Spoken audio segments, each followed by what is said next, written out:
An Jabir radhiyallahu anhu anin Nabi sallallahu alaihi wasallam qala abduluz zikri la ilaha illallah wa abdulud du'a alhamdulillah. Dari Jabir anhu Rasulullah sallallahu alaihi wasallam bersabda, zikir yang paling utama adalah la ilaha illallah dan doa yang paling utama adalah alhamdulillah. Hadis riwayat Tirmizi dari kitab Mishkat. Hadis ini dengan jelas menyatakan bahwa zikir yang paling mulia adalah la ilaha illallah. Sebagaimana disebutkan juga pada beberapa hadis yang lain. Sumber bagi setiap ajaran agama adalah kalimat tauhid. Maka tidak heran jika kalimat tauhid ini dianggap sebagai zikir yang paling mulia. Sedangkan alhamdulillah dikatakan sebagai doa yang paling utama. Karena perbuatan memuji biasanya menunjukkan permintaan. Demikian pula dengan pujian terhadap pemimpin, orang kaya, dan orang terpandang lainnya. Biasanya bermaksud meminta sesuatu.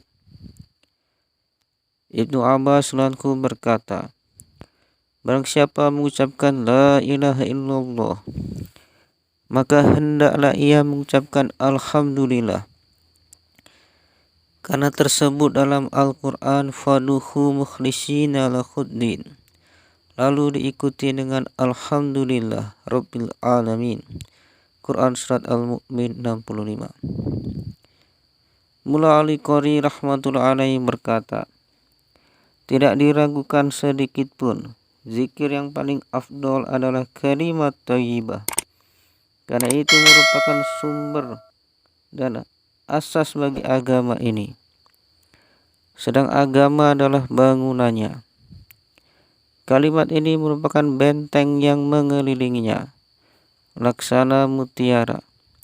Oleh karena itu, para ahli ma'rifat dan tasawuf selalu istiqomah menjaga kalimat thayyibah dalam zikir-zikir mereka dibandingkan dengan bacaan-bacaan lainnya. Mereka menyuruh muridnya mengucapkan kalimat ini sebanyak-banyaknya, karena telah terbukti faedah-faedahnya yang tidak terdapat pada zikir yang lain. Al-Kisah Said Ali bin Maimun Maghribi rahmatullah alaih yang terkenal. Ketika Syekh Ulwan Hamawi rahmatullah alaih, seorang ulama mufti dan guru yang luas ilmunya, datang dan berguru kepada Syed Ali rahmatullah alaih secara khusus.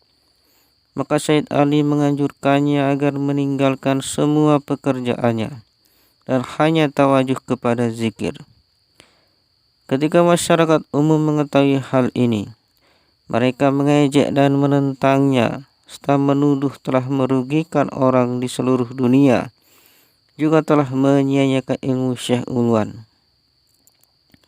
Setelah beberapa hari, Syed Ali mendapat Syekh Ulwan kadang-kadang membaca Al-Quran. Maka hal itu pun dilarangnya.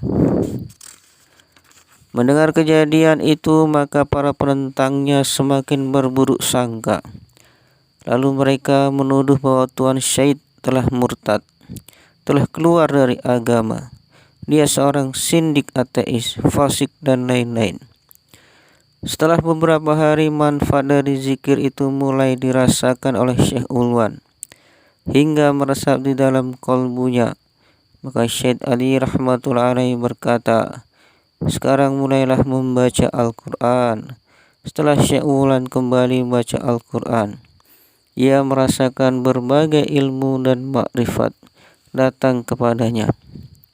Kemudian Syed Ali berkata kepadanya, sebenarnya dahulu saya tidak dapat melarangmu. Saya tidak melarangmu membaca Al-Quran, tapi saya ingin pengaruh zikir ini berkesan di dalam hatimu dulu. Karena kalimat thayyibah, kalimat la ilaha illallah merupakan sumber agama dan pokok keimanan. Semakin banyak menyebut kalimat ini, maka semakin kuat dan lebih kukuh lagi asas keimanan itu. Ada tidaknya keimanan seseorang tergantung kepada kalimat ini. bahwa wujud dunia ini pun tergantung pada wujud kalimat ini.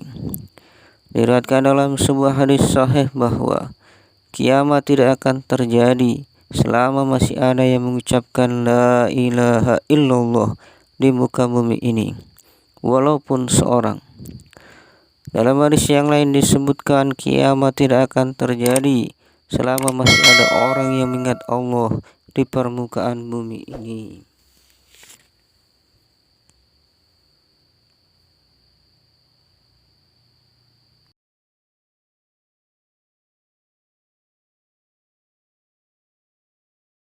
سيدنا محمد وعلى آل سيدنا محمد صلوا على